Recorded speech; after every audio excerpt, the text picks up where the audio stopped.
Alors, notre invité découvre la Ligue 1 avec son club de Dijon. Il est le genre d'entraîneur qui ne passe pas inaperçu. C'est une grande gueule, qui dit ce qu'il pense et qui pense beaucoup. Merci d'accueillir l'entraîneur de Dijon, Patrice Carteron.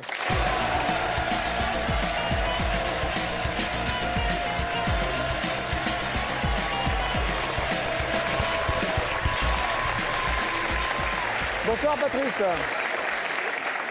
Grande gueule, souvent insatisfait. Vous avez gagné 5-1 hier en Coupe de France contre Versailles. Est-ce que, pour une fois, vous êtes content? Oui, j'étais soulagé, surtout parce qu'on sait qu'on aime bien les surprises en France. Tout est fait pour qu'il y ait beaucoup de surprises sur les terrains en Coupe de France. Donc j'étais surtout soulagé qu'on arrive à passer ce tour sans encombre. Alors, on va parler un petit peu de vous, c'est les infos pour mieux vous connaître. La première, c'est justement qu'après avoir été footballeur, vous êtes entraîneur, vous êtes aussi un petit peu comédien. C'est votre façon d'exprimer votre satisfaction. Alors, hier soir, c'était la satisfaction, on peut le voir sur le petit dessin, c'est quand vous êtes content, et puis aussi les fois où vous êtes moins content. Vous êtes un spectacle à vous tout seul, à vous regarder quand on vous voit. Ça, c'est la satisfaction, voilà. Là, on sent beaucoup de joie. À la Mourinho, là. C'est pas le fameux match contre Lorient, ça? Si, Pierre avait bien aimé La d'ailleurs. première victoire que Pierre avait adorée. Ouais. Donc pendant le match, vous êtes assez exceptionnel, ça fait plaisir à voir. Quand ça se passe bien, là on a du sourire. Et puis il y a aussi quelques fois où c'est un petit peu plus compliqué à gérer, où là c'est la détresse, la colère, la déception qui parle. Vous avez toujours été aussi expressif ou c'est depuis que vous êtes en Ligue 1 ou depuis que vous êtes sur le banc? Non, depuis que je suis entraîneur, ça fait déjà très peu de temps. J'ai la chance d'être aujourd'hui en Ligue 1. Ça fait quelques mois que j'entraîne. Non, j'avais une personnalité sur le terrain, je pense avec un tempérament assez généreux. Aujourd'hui, j'essaie, à mon niveau en tout cas, de vivre les matchs, en tout cas avec ma personnalité, de transmettre ça à mes joueurs à ma façon à moi. Ça marche? Tu étais un joueur assez calme pourtant. J'étais Moi, calme, j'ai pas souvenir de. J'étais pas méchant. Mais, Pas méchant, mais- Daniel.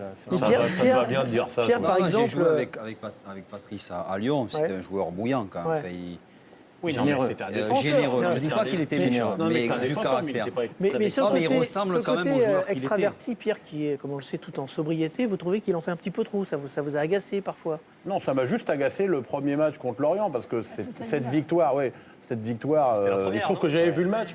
C'était quand même un petit miracle parce que je crois qu'il y a des statistiques qui sont quasiment du jamais vu dans l'histoire du football. Raison Je crois de que vous plus. avez eu le ballon 15% du temps. Raison de c'est ça plus pour être heureux, non? Ouais, C'était, enfin, je trouvais que ça faisait beaucoup, mais c'est vrai qu'il y a eu des choses mieux À derrière. ce moment-là, Pierre, il faut aussi se mettre dans la peau d'un club, d'une équipe et d'un entraîneur qui vient de monter, qui vient de prendre 2 tôles sur les 2 premières journées et qui, pendant plus d'une heure, est à 10 face à Lorient qui a la possession et qui arrive, tu l'as dit, de manière assez magnifique parce que beaucoup de générosité, les joueurs ont été incroyables parce qu'on a beaucoup souffert et on va arracher. Cette expression, c'est au moment où Brice Jovial, je pense, marque un des plus beaux buts de la saison sur un ciseau à quelques secondes de la fin, au moment où il y a tout un stade qui explose et où soi-même on se dit waouh, parce on entend qu'on est le prochain à l'Avignon, qu'on a peur de l'être aussi quelque part et qu'on n'a pas envie de l'être. Et cette expression, c'est au moment où Brice marque ce but. Je ne sais pas si on reverra les images, mais c'est un but exceptionnel. Et là, ouais, c'est vrai que c'était, après les 2 premières journées qui avaient été difficiles, une façon aussi de se dire Ouais, enfin, on est en Ligue 1 et on a gagné un match, allez, enfin. on arrive en Ligue 1, on n'est pas si ridicule que ça. C'est votre façon de vous exprimer. Donc, la deuxième info, c'était plutôt quand vous étiez joueur. Effectivement, vous étiez à Lyon en même temps que Daniel. Et c'est avec Lyon que vous avez découvert l'Europe, un match de Ligue des Champions, où là, il y a eu un petit carton jaune. Hein, c'était contre Maribor, un club de Slovénie. Et puis, un but en Coupe d'Europe, en Coupe de l'UEFA. Je ne sais pas si vous vous en souvenez, c'était contre Brøndby. Et le voilà, votre but en 97. Il a une saveur particulière, Les joueurs celui-là. vont se moquer de moi. Vous voyez bien qu'il n'est pas très expansif. Oh, qu'avec Lia Violo. C'est inférieur.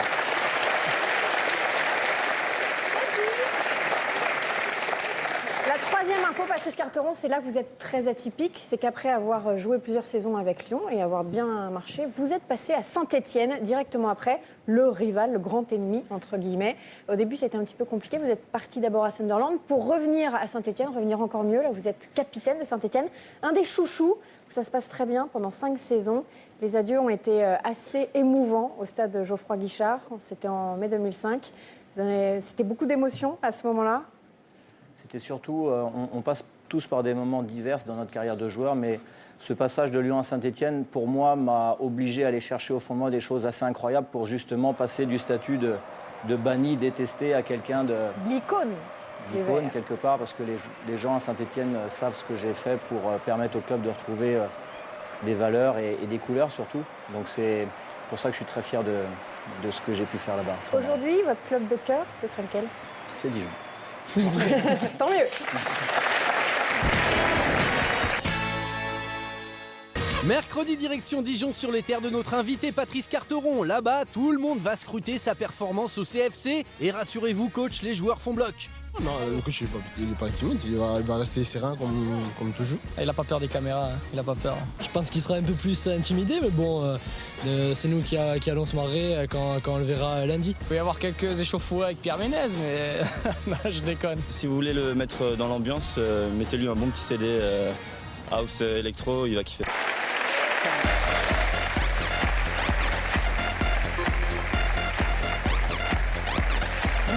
Vous aimez ça vraiment? Vous aimez ça? Oui, tout à fait. Ouais. La house électro? Absolument. C'est un truc de jeune, ça. Eh oui, mais je suis encore jeune. Bon. Hervé. Il y a de la musique dans le vestiaire de Dijon? Oui, il y a un petit peu de tout. Ouais. Steven arrive à mettre un peu de son électro, mais globalement, c'est plutôt du rap.